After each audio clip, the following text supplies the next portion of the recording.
the labor of eradicating the Symphalian birds. Hercules wanted to get on to the next labor of atonement. Tell me which is the next one.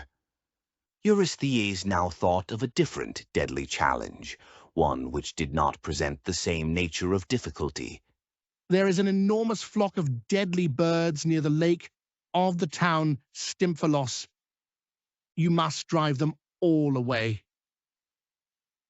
Hercules needed to be sure which birds were being referred to. The Symphalian birds. Eurystheus replied. Yes.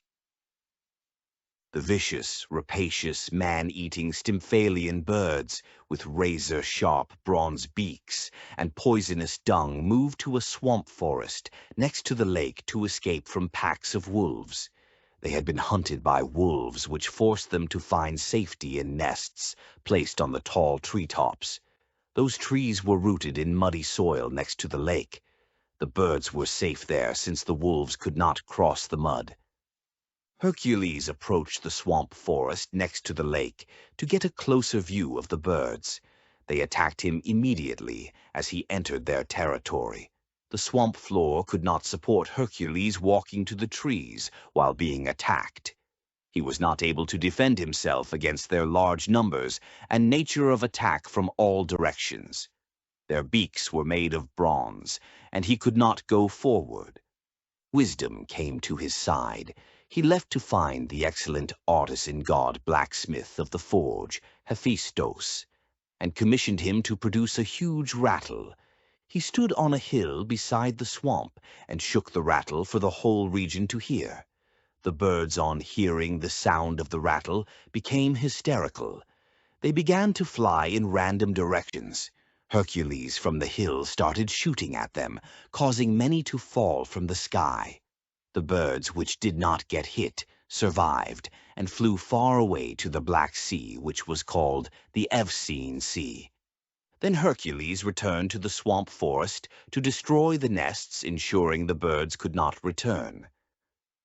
Interpretation of the myth with the symbolic elements. The Symphalian birds represent the adult audience entertainers. The wolves which failed to drive them out from that area in ancient Greece were synonymous with a nature of light, referred to as lykophos, and a wolf is called lykos. Followers of that light were connected to the earth-shaker, and that is why they could not roam in the areas where the foundation was based in mud.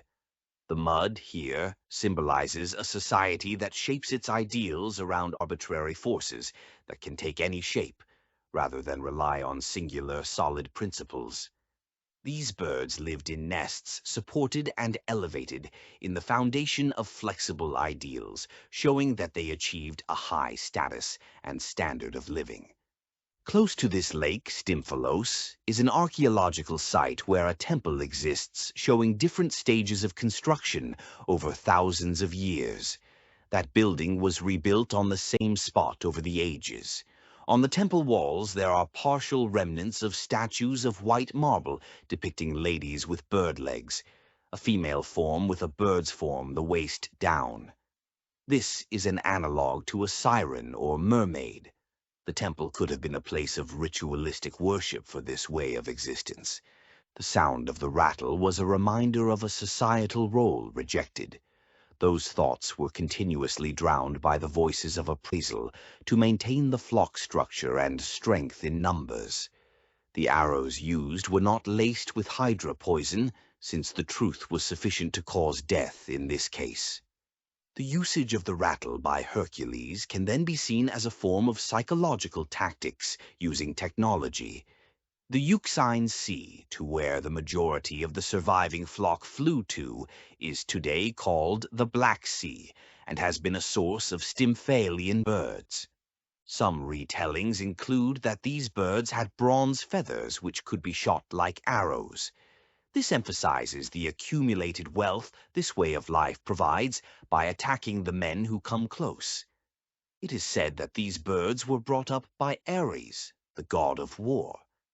This pairs up well since this occupation is a common peripheral component of warfare represented by Ares, and this association often overlooked.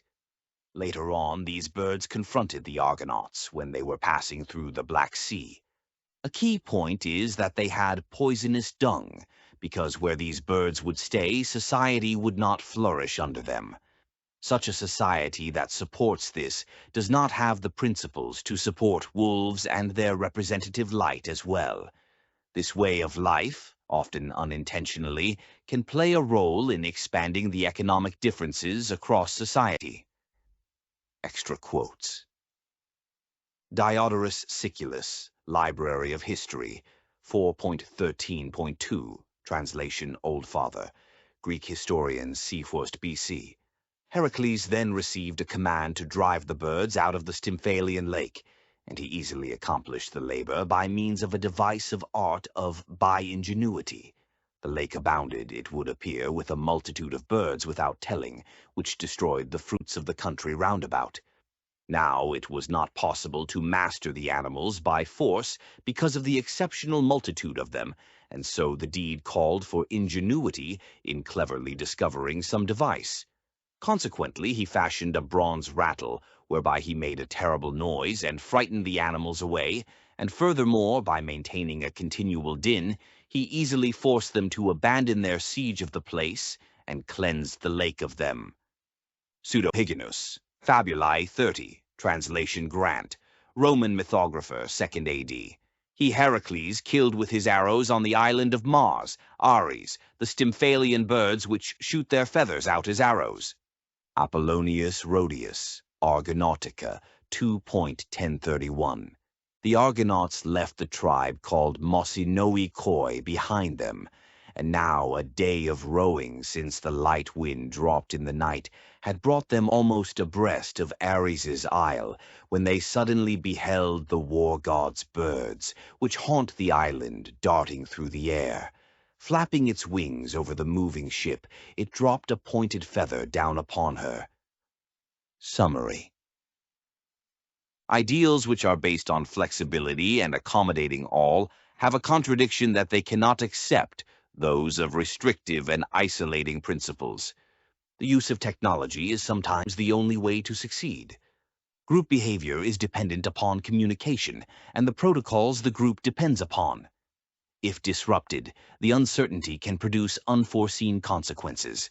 Any way of living is often never extinguished, but pushed into another region or to a later time to emerge again. A way of existence which produces poisonous excrement is not sustainable and not part of a healthy future.